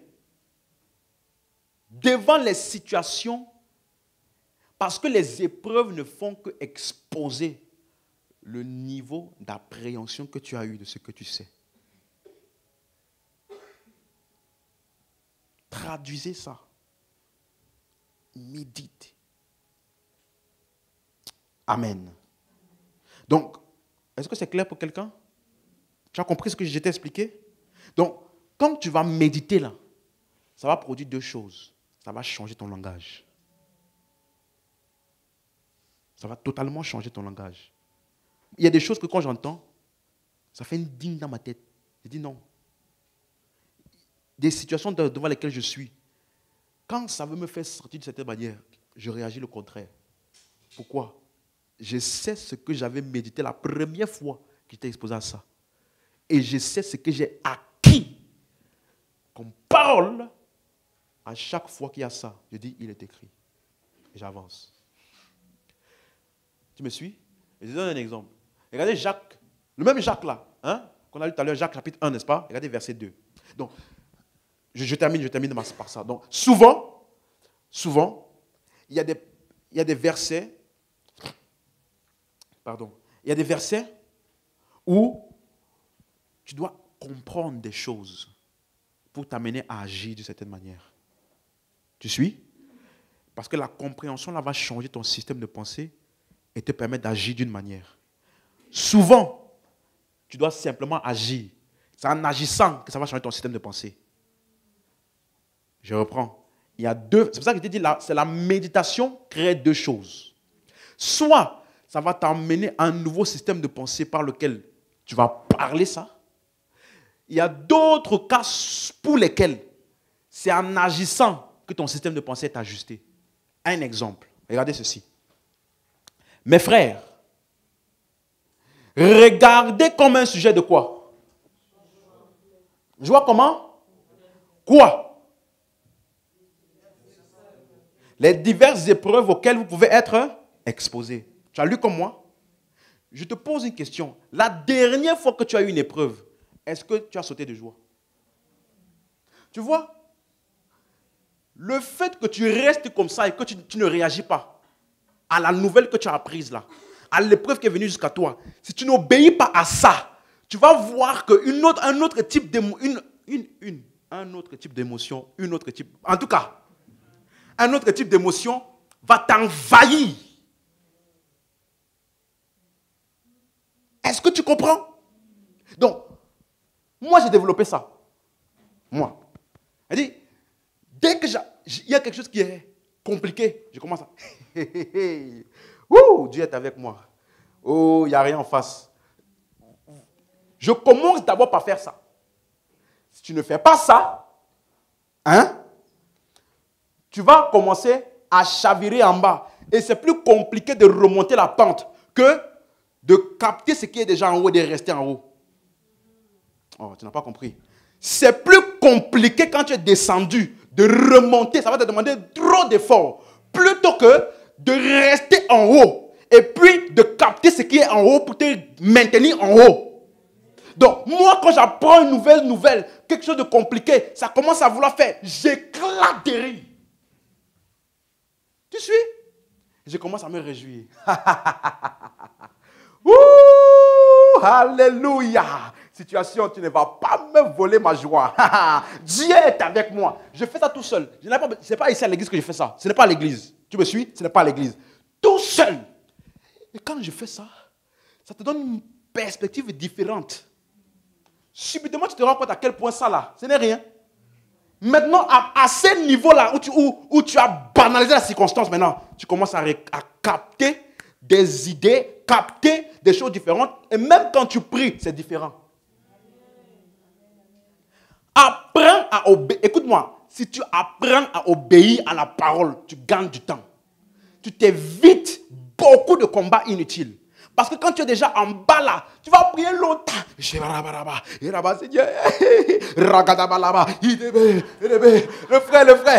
frère, donne mes paroles. Dieu est avec toi, Dieu est avec toi. Tout ça là, écoute-moi, tout ça là, ce n'est pas pour t'aider la situation. Tout ça là, c'est pour que tu remontes. Parce que c'est quand tu vas remonter que toi, tu vas savoir quoi faire. Toi, tu vas recevoir ce que tu dois recevoir et faire ce que tu dois faire. Mais si tu étais resté en haut, si tu étais resté où?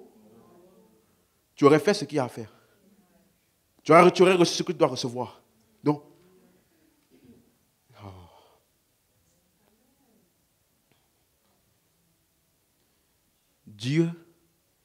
que Dieu soit reconnu comme quoi? Si tu ne sais pas faire ça, tu vois, parce que, regarde, ce qu'il dit ici, ce n'est pas ça qui va changer la situation. Non. Parce que regardez, je t'explique. Ok, je t'explique. D'accord? Il dit, regardez comme un sujet de joie complète des différentes épreuves auxquelles vous êtes exposés. Verset 3. Regardez. Sachant. Donne-moi sachant. Donc il y a des choses que tu dois savoir vis-à-vis des épreuves. Que l'épreuve de votre foi produit la patience. Donc, les épreuves sont censées générer, faire exposer, faire sortir de toi ce que tu es vraiment. Il n'y a pas d'utilité, j'ai justement expliqué ceci, il n'y a pas d'utilité d'essuie-glace s'il n'y a pas de pluie. C'est la pluie qui va exposer l'utilité des essuie-glaces dans la voiture. Tu suis? Quelqu'un comprend ça? Donc, ça va produire. Et maintenant, la patience là est une vertu importante pour un chrétien qui doit aller loin. Donc, il te dit, l'épreuve de ta foi là, c'est ça qui va te bâtir des vraies convictions inébranlables dans le temps. Parce que tu sais ce que Dieu dit.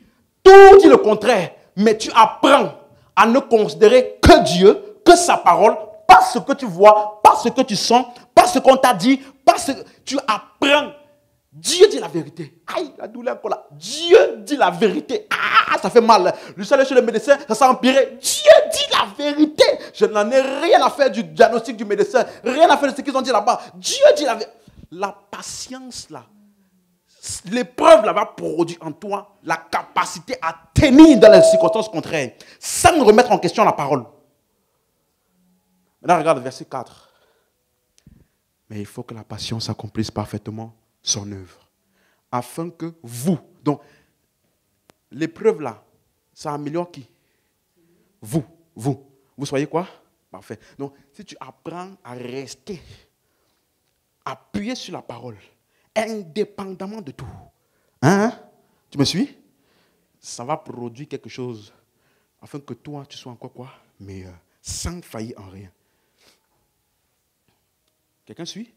Maintenant, dans l'épreuve là, verset 5 maintenant, il dit, si quelqu'un d'entre vous manque de sagesse. La sagesse là, c'est pourquoi? L'épreuve. Comment agir dans l'épreuve? Mais tu ne peux pas arriver au verset 5, tu n'as pas appliqué verset 2, 3 et 4. Tu as paniqué au lieu de te réjouir. Tu as parlé mal au lieu de te réjouir. Au lieu d'être patient, tu as commencé à chercher 15 000 autres moyens contre parole. Et maintenant tu dis, Seigneur, ta sagesse, tu blagues. Vous comprenez? Vous comprenez? La sagesse, là, c'est ça qui te permet de sortir. Mais c'est après avoir appliqué tout le reste. Quelqu'un comprend maintenant? Est-ce que vous comprenez? J'ai dit, c'est plus compliqué de remonter que de rester en haut et de faire ce que tu dois faire étant où? Donc, quand moi je suis en joie et que je considère la parole de Dieu, c'est ça la patience, je considère la parole de Dieu en dépit des circonstances contraires, à partir de là, je peux recevoir la sagesse, l'idée, l'action, l'instruction pour me faire sortir de ça. Mais si je suis dans la dépression, découragement, et qu'au lieu d'être dans la patience là, j'ai déjà abandonné tout ce que je savais de Dieu pour commencer à dire, hey, c'est bon, laisse-moi trouver autre chose. À partir de là, comment vas-tu recevoir la sagesse de la part de Dieu pour en sortir? C'est clair pour quelqu'un? C'est bon? Par exemple, Philippiens 4, verset 4, pardon. C'est encore une autre chose. Donc, vous avez compris maintenant? Il y a des choses pour lesquelles tu comprends et ça produit des actions. Mais il y a des choses pour lesquelles tu agis. C'est ton action là qui façonne ton système. Vous avez compris? Il y a des cas pour lesquels tu ne vas pas comprendre. Ah d'accord, ok, je vais méditer pour comprendre. Et puis ça me fait comprendre. C'est en agissant que ton système de pensée apprend. Amen. Quand il dit par exemple, réjouissez-vous toujours dans le Seigneur, je le répète, réjouissez-vous toujours. Tu as vu? Verset 6 maintenant. Il te dit, ne vous inquiétez de rien. Mais en toute chose, faites connaître vos besoins à Dieu par des prières, des supplications, avec des actions de grâce. Donc, ne t'inquiète pas, réjouis-toi. Ça, c'est la parole. Est-ce que quelqu'un suit? Donc, fais de ça un challenge et une habitude. Je médite la parole. Mais pasteur, sur quel type de système de pensée je dois commencer à travailler? Tu sais déjà. Tu as déjà eu assez d'épreuves et de cas qui ont exposé les points sur lesquels tu dois travailler. Donc tu sais. C'est la vérité ou pas? N'est-ce pas, hein? À chaque fois, puisque la parole expose ce que tu es vraiment. Donc, quand la parole te montre dans le miroir de qui tu es, maintenant, à partir de là, tu sais. Tu sais si tu es en train d'agir selon la parole ou pas. Donc, soit tu as un faux raisonnement, qu'est-ce que tu vas commencer à faire maintenant? Méditer pour dégager ce faux raisonnement-là et appliquer la parole. Amen. Donc, est-ce que tu es conscient du travail à faire? Tu vois que c'est quelqu'un qui marche efficacement avec Dieu. Tu vois que ce n'est pas le hasard? Non, ce n'est pas un hasard. Je peux te garantir, ce n'est pas un hasard. Tout homme que tu vois qui tient avec Dieu longtemps, toujours en haut, je peux te garantir, il a des choses qu'il a apprises et qu'il met en exergue. À chaque fois que quelque chose veut venir pour le couler, il connaît les choses qui doivent le maintenir en haut. Il connaît. Je peux te garantir, il connaît. Parce que je connais des pasteurs qui commettent le suicide. Ça existe. Je connais des pasteurs qui sont dans l'immoralité sexuelle avec tout type de filles. J'en connais. Tu suis? Pourquoi? Parce que devant ce type de situation-là, ils n'ont pas appris. Ils n'ont pas appris comment rééduquer le système de pensée. Ils n'ont pas appris ça. Parce qu'il a prié pour quelqu'un, la personne a été guérie. Dieu est avec moi. Du coup, tu penses que ça veut dire que Dieu approuve tous tes systèmes-là qui ne sont pas corrects. Tu me suis? Donc, valorise ces moments-là parce qu'il y a des personnes ici. Dieu va beaucoup t'utiliser. Et si tu es conscient que Dieu va beaucoup t'utiliser, accepte la formation et travaille ce qui doit être travaillé pour qu'au temps de ton exposition, tu brilles. Parce qu'il y a des gens qui ont été exposés avant d'avoir été travaillés. Du coup, leur exposition a été quelque chose de désastreux. Parce que leur exposition a été une occasion de chute pour plusieurs.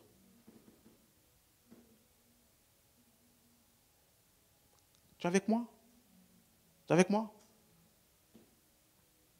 Ton système de pensée. Travaille ça.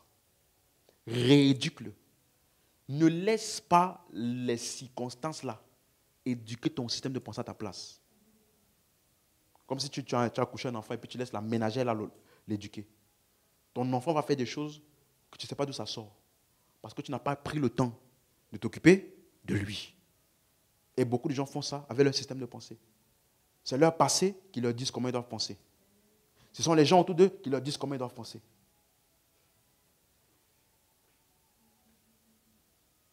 Amen. Amen. On peut se lever. J'espère que j'ai parlé à quelqu'un ce soir.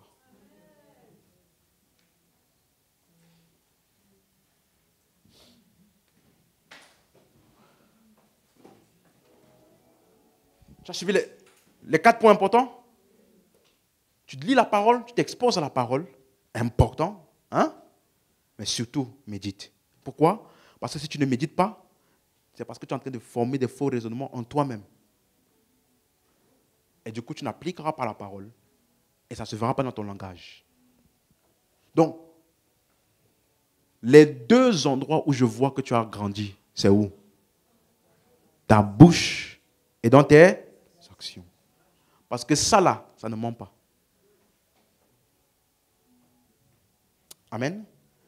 Dis avec moi, au nom de Jésus, je décide ce soir de laisser la parole avoir un plein impact dans mon système de raisonnement. Ce soir, je déclare que Dieu seul soit reconnu pour vrai et que toute autre chose contraire à Dieu soit reconnue comme mensonge. La parole de Dieu à la première place. Et je décide de la lire, de la méditer, ainsi de la déclarer et de la mettre en pratique. Et ma croissance spirituelle est inévitable. Au nom de Jésus. Amen. C'est clair pour quelqu'un? Donc, laisse-moi faire avec toi quelques déclarations pour terminer. Amen. Quand on dit « je suis né de Dieu », ça veut dire quoi? Ça veut dire que Dieu est en toi, tu es fils de Dieu. Amen. Non, je vais faire des déclarations avec toi, ok? Ça va toucher plusieurs domaines. D'accord? Donc, pendant que tu déclares là, ne répète pas seulement ce que le pasteur dit de répéter. Comprends ce que tu dis. Ok? Je laisse ça enregistrer parce que c'est des choses que si tu veux, reviens dessus, promets des choses, parce qu'il n'y en a plus le temps. Deuxièmement, essaye de trouver tous les versets desquels j'ai émané ce que je vais te faire dire. D'accord? Prends-les et fais de ça tes déclarations régulières. On peut déclarer ensemble? Amen. Dis avec moi au nom de Jésus. Je suis né de Dieu parce que j'ai cru en Jésus-Christ. Désormais, Dieu est mon Père. Ça veut dire, j'ai la même nature que le Père. Je suis passé de la mort à la vie. Je suis en Christ.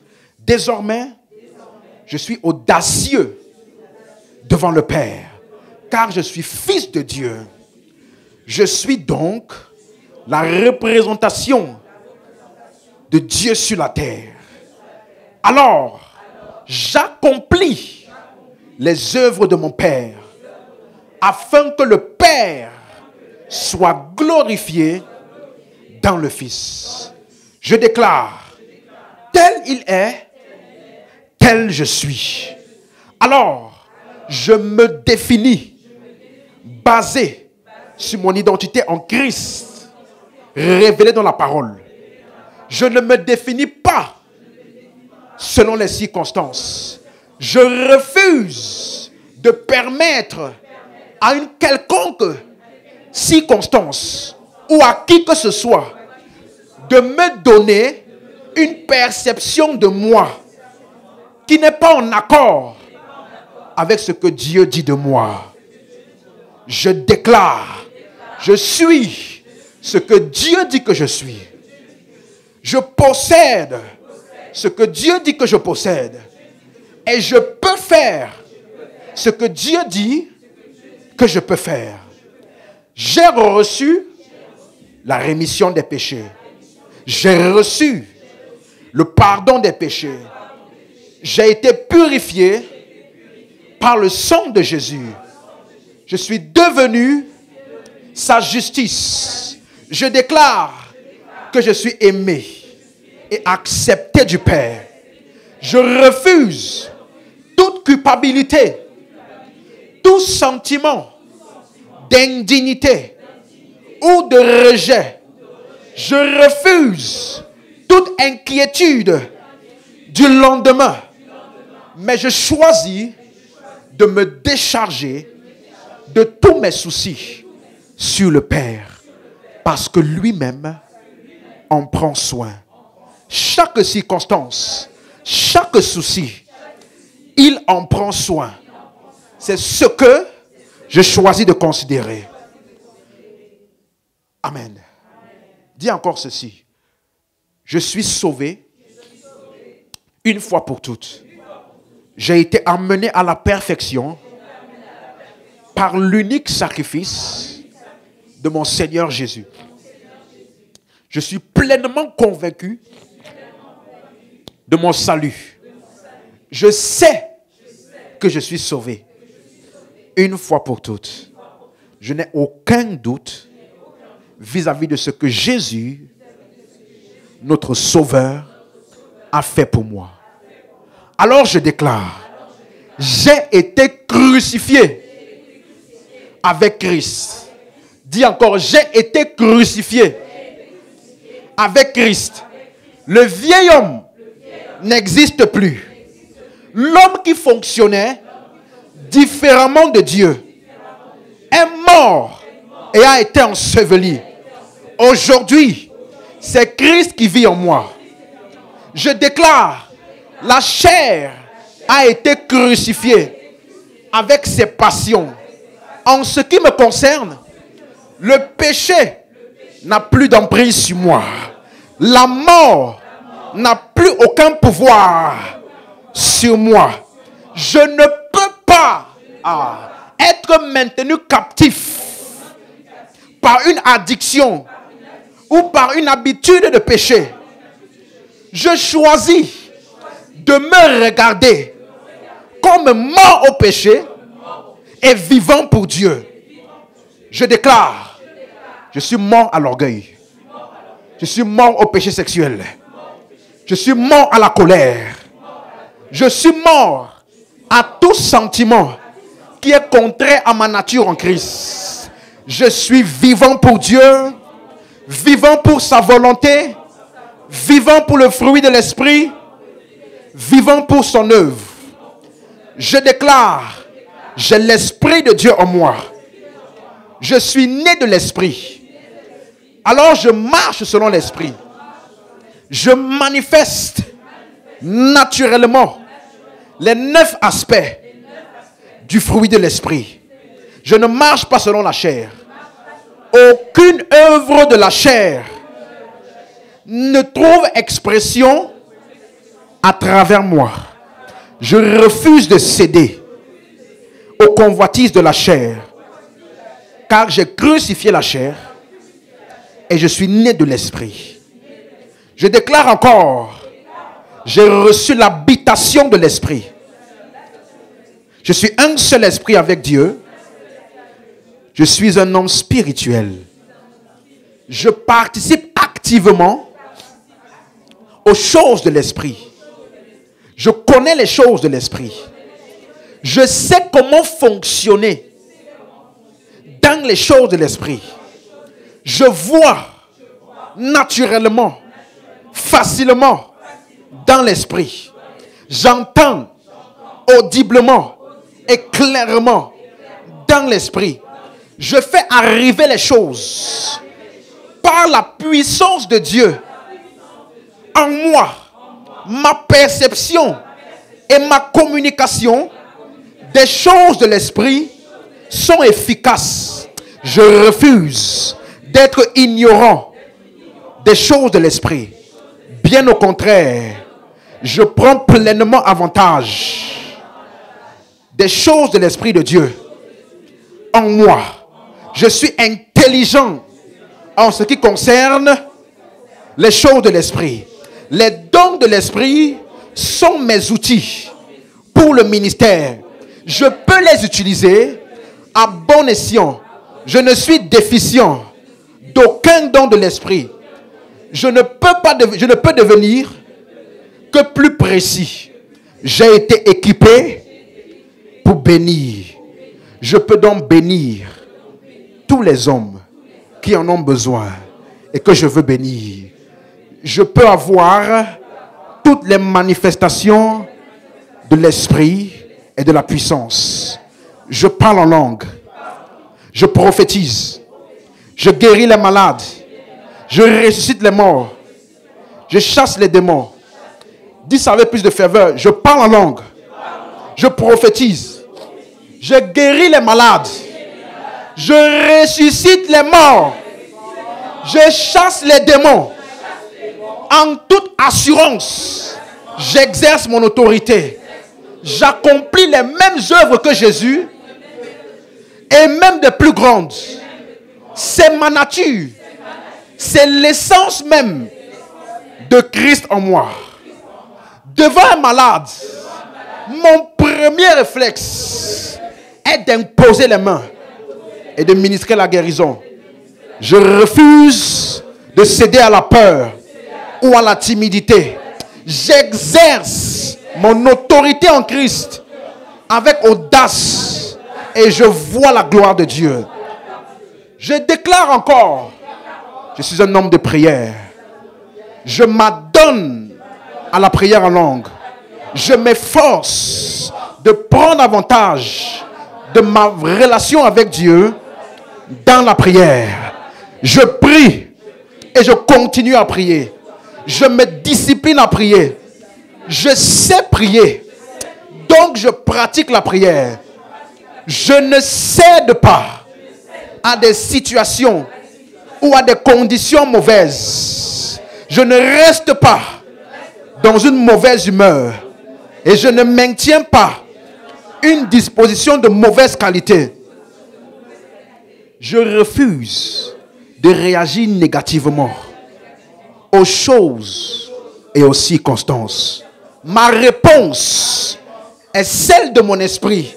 Est une réponse joyeuse, bonne et immédiate. J'étudie et je médite la parole. J'ai la capacité d'entendre comme il faut la parole, de comprendre et de retenir la parole. dans mon intellect. Je ne suis pas de ceux qui disent c'est dur à retenir. Non, mon intellect a été programmé par Dieu pour comprendre et retenir sa parole. Je prends la responsabilité de renouveler mon intelligence chaque jour. Je prends la responsabilité de ma croissance spirituelle. Je me soumets humblement au ministère exercé à mon égard afin de grandir dans la connaissance de Christ et d'être formé pour le ministère. Je suis béni. Béni spirituellement. Béni matériellement. Béni mentalement. Béni physiquement. Béni dans tous les domaines. Je suis saint d'esprit. Mes facultés mentales sont aiguisées et capables de traiter les informations avec précision. Je marche dans la sagesse. Je réussis dans mes études, dans ma carrière, dans mes affaires, dans ma vie sociale. Concernant mon corps, je suis guéri. Je suis entier dans mon corps. Je refuse de tomber malade. Dis encore ça. Je refuse de tomber malade. Jésus m'a donné l'autorité sur la maladie, sur les infirmités. Aucune de ces choses n'a de place légitime dans mon corps. Mon corps est le temple de Dieu. Mon corps est saint. Mon corps est agréable à Dieu. Il n'y a rien de mal dans mon corps. Je refuse d'associer un mal quelconque à mon corps. Sur la terre, j'ai droit à la richesse. J'ai la capacité de m'enrichir. Je sais quoi faire pour m'enrichir. Je refuse d'avoir un sentiment d'être indigne, de recevoir et de jouir de la richesse. Il est écrit dans 2 Corinthiens 9, verset 8. Dieu peut vous combler de toutes sortes de grâces, afin que possédant toujours en toutes choses de quoi satisfaire à tous vos besoins, vous ayez encore en abondance pour toutes bonnes œuvres. Alors je déclare, plein de grâce abonde à mon égard. Et je déclare, j'ai toujours de quoi satisfaire à mes besoins. Et il m'en reste pour les bonnes œuvres. Je suis suffisant. Je suis un donateur. Je soutiens l'œuvre de Dieu par mes dons. Je donne aux personnes aussi qui sont dans le besoin. Dans mon caractère, je suis fidèle. Je suis un bon intendant. Je suis fiable et digne de confiance. Je sers Dieu dans l'évangile de son Fils. Je sers le corps de Christ. Je sers mon assemblée. Je sers consciemment mes leaders spirituels. Je suis utile à mon église, à ma famille, à l'humanité. Et je fais en sorte que les autres soient meilleurs. Et je ne cherche pas uniquement mon intérêt. Je suis une source de bénédiction sur la terre. Au nom de Jésus, donne-moi un amen en poussant des cris de joie. Wouh! Amen. Donc j'ai fait une longue confession. Là, tu peux trouver tout ce que tu as besoin pour tous les aspects. Le jour où tu es en manque d'inspiration, tu vas chercher la vidéo là. Hein? Tu prends l'aspect qu'il te faut et tu dis ça à toi-même. Tu me suis? Nous, on guérit les malades. On ressuscite les morts. Donc désormais, devant la mort, arrête de trembler. Ton premier réflexe doit être quoi? J'ai la capacité en moi de faire quoi? Tu as compris? Mon corps est le temple de Dieu. Aucune maladie n'a le droit d'accès ici. Tu m'as suivi? c'est comme ça que je pense et c'est comme ça que j'agis. Amen. Déclare la parole. C'est ça qui sature ton intellect et ta conscience. Et après, se voit dans tes actions. C'est clair? Amen. Élève la voix et rends grâce à Dieu.